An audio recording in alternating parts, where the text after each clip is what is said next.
అమెరికాలో తెలంగాణకు చెందిన రాజిత సబ్బినేని దారుణ హత్య సంచలనం సృష్టిస్తోంది. భర్త అవినాష్ నాన్నే పక్కా ప్రణాళికతోనే ఈ హత్య చేసినట్లు పోలీసుల దర్యాప్తులో నిర్ధారణ అయింది. వాషింగ్టన్ రాష్ట్రంలోని బెల్లెవ్యూ నగరంలో నివసిస్తున్న ఈ దంపతుల కేసులో భార్య పంపిన ఒక చిన్న స్మూతీ మెసేజ్ అత్యంత కీలక ఆధారంగా మారి అసలు నిజాన్ని బయటపెట్టింది. 2025 అక్టోబర్లో రాజిత తన అపార్ట్మెంట్లోనే విగత జీవిగా కనిపించింది.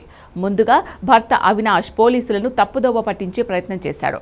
భార్య ఇంట్లో లేదని చెప్పిన అతడు ఆ తర్వాత ఆమెకు ఒంట్లో బాగోలేక దగ్గుమందు తాగి కుప్పకూలిపోయిందని రకరకాల కథలల్లాడు. కానీ పోస్ట్ మార్టం రిపోర్ట్లో అతడి అబద్ధాలు బట్టబయలయ్యాయి. రాజితను గొంతు నులిమి చంపడం వల్లే ఊపిరి ఆడక మరణించిందని వైద్యులు స్పష్టం చేశారు.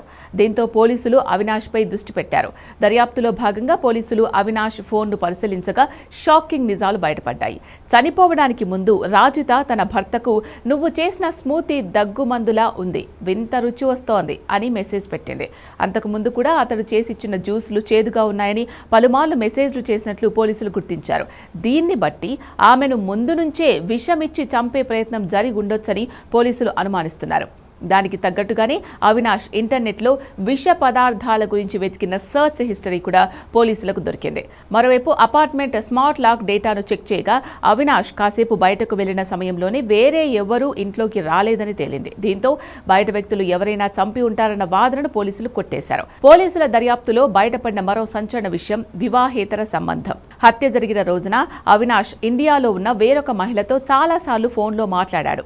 అదొకటే కాదు, భార్యను చంపిన మరుసటి రోజే ఆమె డెడ్ బాడీ ఫోటోను ఆ మహిళకు వాట్సాప్ చేసినట్లు విచారణలో అతడు అంగీకరించారు. ఇండియాలోని ఆ మహిళతో ఉన్న సంబంధమే రాజిత హత్యకు ప్రధాన కారణమని దర్యాప్తు అధికారులు భావిస్తున్నారు. నెలల తరబడి జరిగిన ఫోరెన్సిక్ డిజిటల్ విశ్లేషణల తర్వాత ఎట్టకేలకు జూలై 1న అవినాష్ను పోలీసులు అరెస్ట్ చేశారు. అతడిపై ఫస్ట్ డిగ్రీ మర్డర్ అంటే ఉద్దేశపూర్వక హత్య కింద కేసు నమోదు చేశారు. అక్కడి చట్టాల ప్రకారం అతడికి జీవిత ఖైదు పడే అవకాశం ఉంది. ఎప్పుడో పంపిన ఒక చిన్న మెసేజ్, స్మార్ట్ లాక్ రికార్డులు, ఇంటర్నెట్ సర్చ్ హిస్టరీ ఇవన్నీ కలిపి చివరకు భార్యను కడతేర్చిన కిరాతక భర్తను చట్టం ముందు నిలబెట్టాయి.